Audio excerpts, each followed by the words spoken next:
Hi everybody, I'm Danny Dancer. I am the Kidtropolis educator here at Children's Museum Houston. Welcome to another Brain Break sponsored by Houston Livestock Show and Rodeo. So for today's Brain Break, because we are getting so close to Halloween, it's this weekend. I'm so excited. We are going to talk about different types of animals that are often associated with Halloween. Now of course at Halloween we see people dressed in costume, and a lot of times their costume might be an animal, right? It might be a real animal, like you could dress up as a dog, or it might be a fictitious animal, like you could dress up as a unicorn. Pretty awesome. But the ones that we're going to talk about today, you could wear as a costume, and we also see these animals year round. Not as people walking around in costumes, but in real life right here in Texas. So one of the animals that we often associate with Halloween is, of course, the black cat.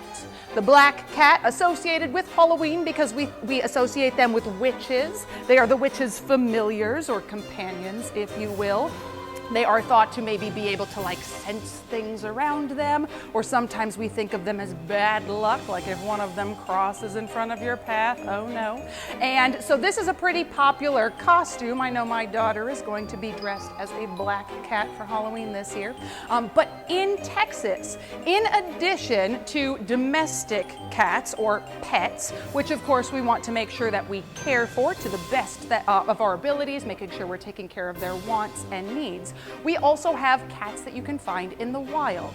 And the three that we find most often here in Texas are the mountain lion.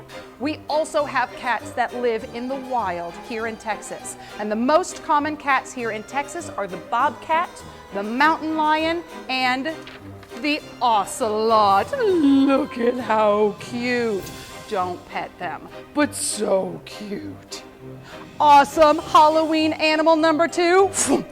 The bat. I know. These are often associated with Halloween because, of course, of vampires. We have Dracula, who changes into a bat in the night and flies off looking for his next victim. So creepy, so scary. And really, bats are none of those things. Bats are actually really, really great. They help out our ecosystem by eating a lot of different insects, as well as by helping with pollination. They are great pollinators. Now, here in Texas, we have 33 different kinds of bats that you might be able to find depending on where in Texas you are.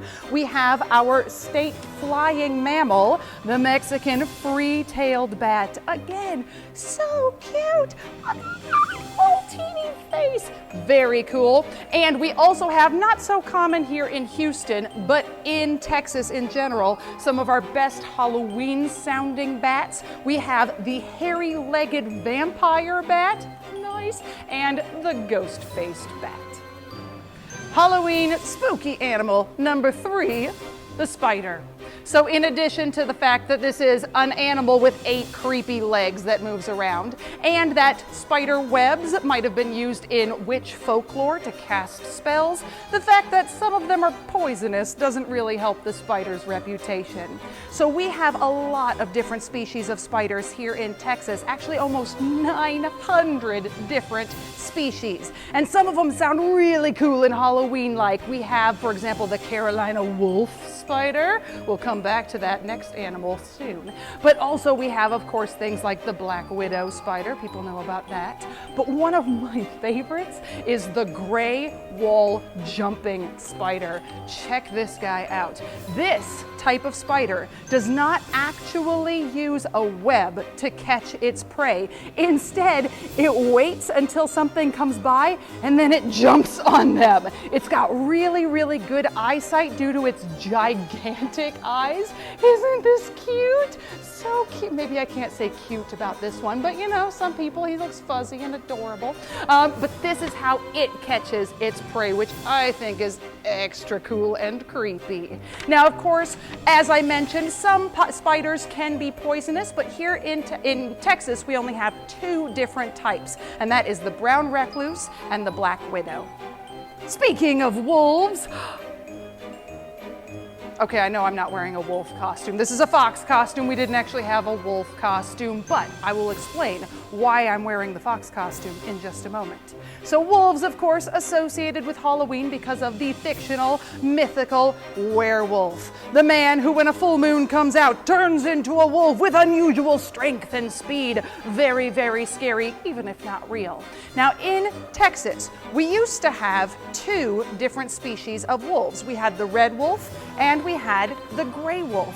And these were pretty common until about 50 years ago. And at this point, we don't have any wolves living left in the wild in Texas, which is pretty sad. But often people will see a gray fox. And a gray fox and a gray wolf have really, really similar coloring. And so people will see them and they'll be like, oh, the gray wolves are back. It turns out it's a gray fox. Still pretty cool animal. And of course, the animal most commonly associated with this time of year, the dragon turtle monster. Am I right? Right? Okay, of course not. No, it is in fact the raven, but once again, we didn't have a raven costume, so you know, dragon turtle monster.